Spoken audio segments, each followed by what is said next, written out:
কখনো কি মনে হয়েছে আমার গুনাহ অনেক বেশি, এত বেশি যে আল্লাহ হয়তো আর কোনোদিন আমাকে ক্ষমাই করবেন না?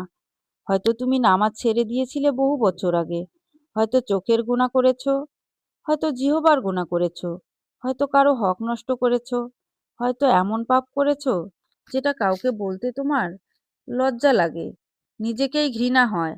আজ এই কথাগুলো শোনো, মন খুলে শোনো। আল্লাহর কাছে গুনাহ বড় না, আল্লাহর কাছে হতাশা বড় গুনাহ। যে আল্লাহ এক ফোঁটা পানি থেকে মানুষ বানাতে পারেন, যে আল্লাহ শুকনো হাড়ে প্রাণ ফিরিয়ে দিতে পারেন, সেই আল্লাহ কি তোমার ৯০ বছরের গুনাহ মাফ করতে পারবেন না? তিনি তো সেই রব যার রহমত রাগের উপর বিজয়ী, যিনি বলেন, হে আমার বান্দারা, তোমরা নিজেদের উপর জুলুম করলেও আমার রহমত থেকে নিরাশ হইও না।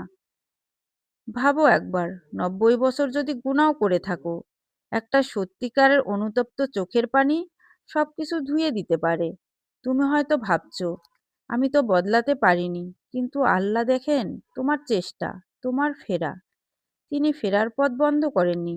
আজ যদি তুমি বলো, হে আল্লাহ, আমি ভুল করেছি, এই একটি বাক্যই তোমার জীবন ঘুরিয়ে দিতে পারে অনেকভাবেই। বয়স হয়ে গেছে, আর লাভ নেই, না, আল্লাহর দরবারে শেষ নিঃশ্বাস পর্যন্ত ফেরার সুযোগ আছে। হয়তো আজই সেই দিন, যেদিন আল্লাহ তোমার জীবনের কালো অধ্যায়গুলো সাদা করে দিতে চান। তোমার অতীত তোমাকে সংজ্ঞায়িত করে না, তোমার তওবা তোমাকে সংজ্ঞায়িত করে। আজ শুধু এই কথাটা মনে রেখো, আল্লাহ তোমাকে ঘৃণা করেন না, তিনি অপেক্ষা করেন। এবং এই মুহূর্তে চলুন আমরা দোয়াটা পড়ে আসি। তবে দোয়াটা পড়ার আগে, যদি ইসলামকে ভালোবেসে থাকেন তাহলে একটি লাইক দিন। আর যদি নবীজি হজরত মোহাম্মদ সাল্লাল্লাহু আলাইহি সাল্লামকে ভালোবাসেন তাহলে চ্যানেলটি সাবস্ক্রাইব করুন। আর কমেন্টস বক্সে ৩ বার আমিন, আমিন, আমিন লিখে চলুন দোয়াতে শরিক হয়ে যাই।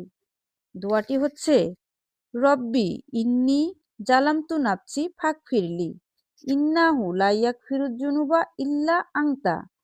রব্বি ইন্নি জালামতু নাফসি ফাগফিরলি ইন্নাহু লা ইয়াগফিরুয যুনুবা ইল্লা আনতা।